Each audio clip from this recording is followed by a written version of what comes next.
গাছে আমরা যখন কলম করি, এটা হচ্ছে জোড় কলম। এই নিচের গাছের সাথে এটা, এখানে জোড় কলম করা হয়েছিল।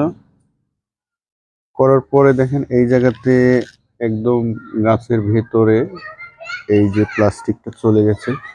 তো অবশ্যই এটাকে আমি এখন কেটে দিতে হবে আমাকে।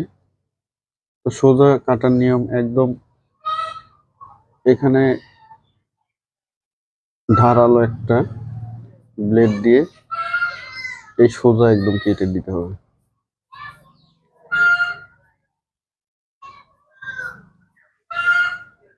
তারপর সুন্দরভাবে খুলতে হবে। একদম গাছের ভেতরে চলে গেছে, অনেক ভেতরে।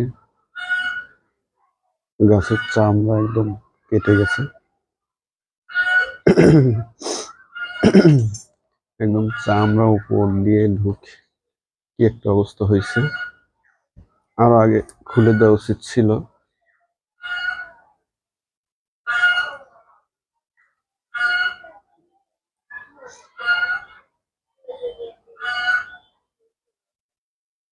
দেখেন কি অবস্থা হয়েছে গাছে।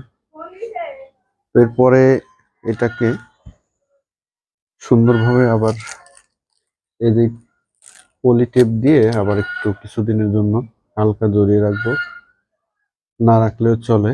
তো বাই চান্স এটা একটু খুলে যেতে পারে, সেজন্য একটু আটকায় দিচ্ছি।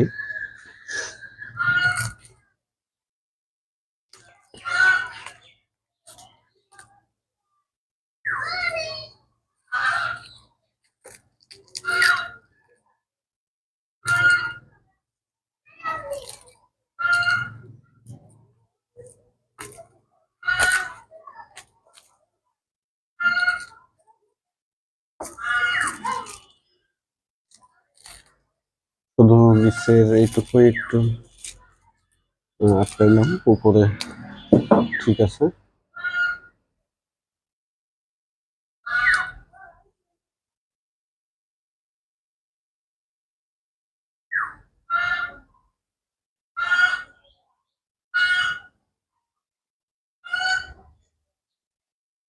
এই যে একদম দাগ পড়ে গেছিল, এটা এখন ধীরে ধীরে ঠিক হয়ে যাবে। তো নিচের অংশটা একটু ভেঙে যাওয়ার ভয় ছিল, তাই এই জায়গায় একটু আটকে দিলাম।